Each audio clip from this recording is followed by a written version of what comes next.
Abakulembeze mu kitongole kya KCC abalonde nga bakulembeddwa mu Lord Mayor Engineer Nsubuga bali mu ezo babukeereza nkokola ku City Hall okuba ebirayiro ebyawa obuyinza mu butongole. Ensonga y'obuyonjo bagikwasiza maanyi okwewala okusaasaana kw'obulwadde bwa Ebola nga buli abadde ayingira abadde anaaba mu ngalo. Omukolo gw'okulayira gwetabiddwako abakungu ab'enjawulo abakulembeddwamu Hajati Sharifa Buzeki era nga bakira amala okulayira gwakwasa ssemateeka w'ekitongole ssaako n'ebigenderako. You have the Local Government Act, ACAP 138, and you have the Rules of Procedure. Bakansala 34 olunaku olwaleero bebalayidde nga bw'ogattako Lord Mayor baweza 35 era ng'akulira oludda olwawula gavumenti Joel Ssenyonyi omukolo agwetabyeko. I, Namazi Olive Kagobola, swear in the name of the Almighty God that I will be faithful in service and support and uphold the Constitution by law established. So help me God. Akulira kooti ya Buganda Road omulamuzi Neombe Rita Kidasa yalayizizza abakulembeze.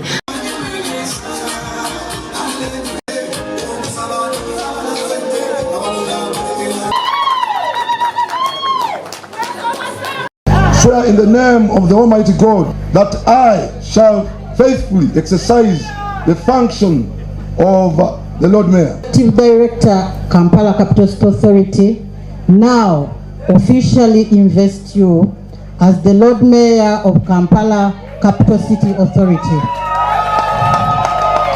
Amangu ddala nga yakalayizibwa bali mwezi atwaliddwa mu ofiisi ye olwo akulira ekitongole kya KCC Hajati Sharifa Buzeki n'agimukwasa mu butongole.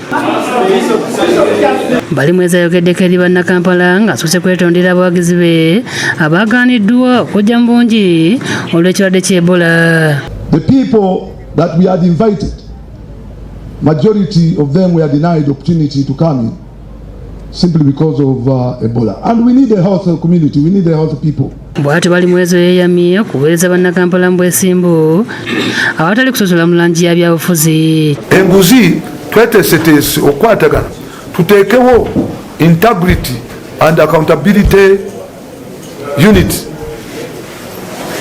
Enguzi yabika bingi. Agamba nti abantu abasoba mu bitundu 6 ku 100 abaggyibwa ku nguudo tebalina waakudda ng'ensonga eno waakugitunulamu. Abamu ku bakansala betwogeddeko nabo batubuulidde bagenda okutandikirako.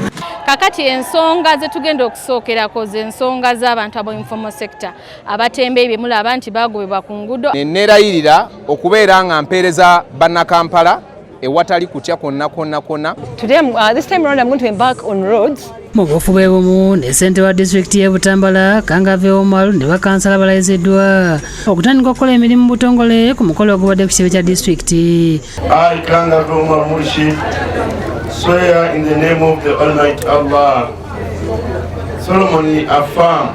Balayiziddwa omulamuzi wa kkooti ento y'e Butambala Deogracious Ssejjemba nga yakubiriza n'okulonda sipiika wa disitulikiti nga Lugemwa Joy alondeddwa kuba sipiika nga waakumyukibwa Kabaza Lawrence.